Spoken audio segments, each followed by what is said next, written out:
संसार निरंतर जा रहा है, उसको सत्ता महत्ता देना गलती है।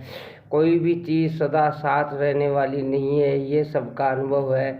कम से कम अपने अनुभव को तो आदर करना चाहिए। हर समय भगवान को याद करो, नाम जप करो, हरदम सावधान रहो, न जाने कब जाना पड़े। सावधान करने के लिए ही ये सत्संग है। ध्रुव जी के प्यार में धक्का लगा तो उनमें लगन पैदा हुई। जब आशा भंग होती है तब एक जागृति होती है। नारद जी ने उनको जंगल का भय भी दिखाया और लोभ भी दिया, पर ध्रुव जी पक्के रहे। वे ऐसी तत्परता से भगवान में लगे कि माँ की भी याद नहीं आई और 6 मास में भगवान मिल गए। ऊपर से तो तपस्या दिखती थी, पर भीतर में लगन थी। वे भगवान से कुछ कह न सके तो भगवान ने शंख छुआ दिया और उनकी सोई वाणी जागृत हो गई।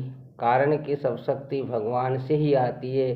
मनुष्य भूल से उसको अपना समझ लेता है। भगवान के देने का ढंग ऐसा है कि वे जिसको वस्तु देते हैं उसको वह वस्तु अपनी ही मालूम देती है। भगवान कृपा करके मनुष्य शरीर देते हैं, पर हमें शरीर अपना ही मालूम देता है। ये दाता की विलक्षणता है। यदि शरीर आपका है तो फिर उसको बीमार क्यों होने देते हो, मरने क्यों देते हो? शरीर पर आपका अधिकार चलता है क्या? एक अंगुली कट जाए तो दोबारा नहीं बना सकते, फिर इतना बड़ा शरीर दोबारा कैसे बनेगा?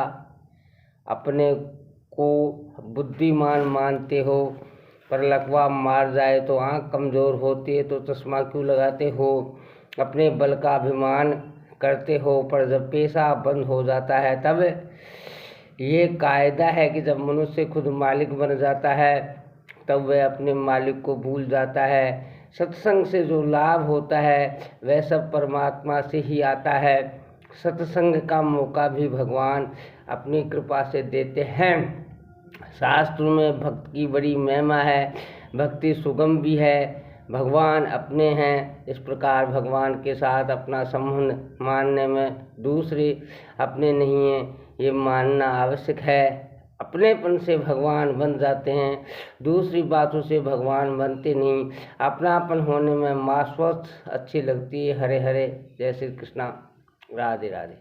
भगवान की प्रत्यक्षा लगन बहुत जल्दी भगवान को मिलती है। कीर्तन करने से बहुत लाभ होता है।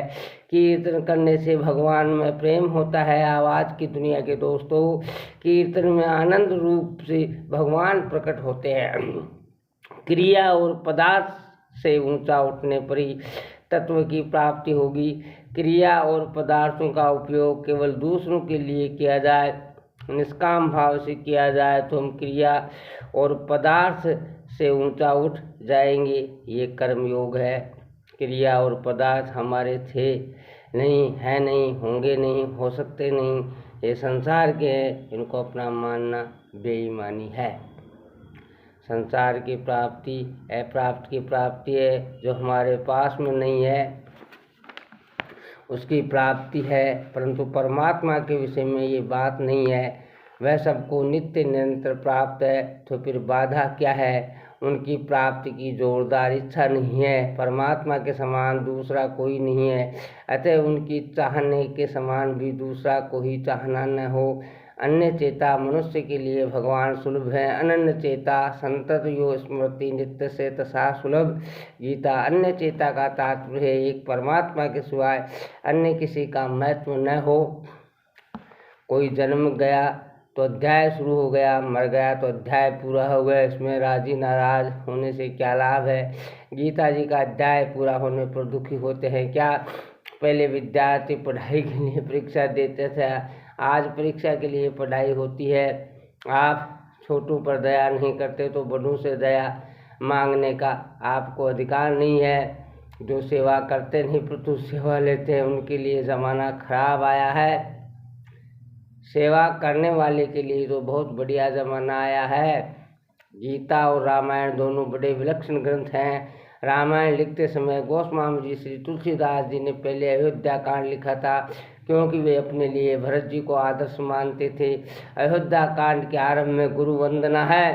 गोस्वामी जी बहुत सावधानी से लिखते हैं उन्होंने भरत जी और ब्रह्मा जी के चरणों के लिए कमल की उपमा कहीं नहीं दी है। कारण कि भरत जी का मन रूपी भ्रमर राम जी के चरण कमलों की तरफ जाता है, अपने चरण कमलों की तरफ नहीं। अपने चरण ज़्यादा नज़दीक होते हैं। ब्रह्मा जी कमल से उत्पन्न हुए हैं, अतः उनके चरणों की भी उपमा कमल से नहीं दी जाती। हरे हरे। जय श्री कृष्णा। राधे राधे।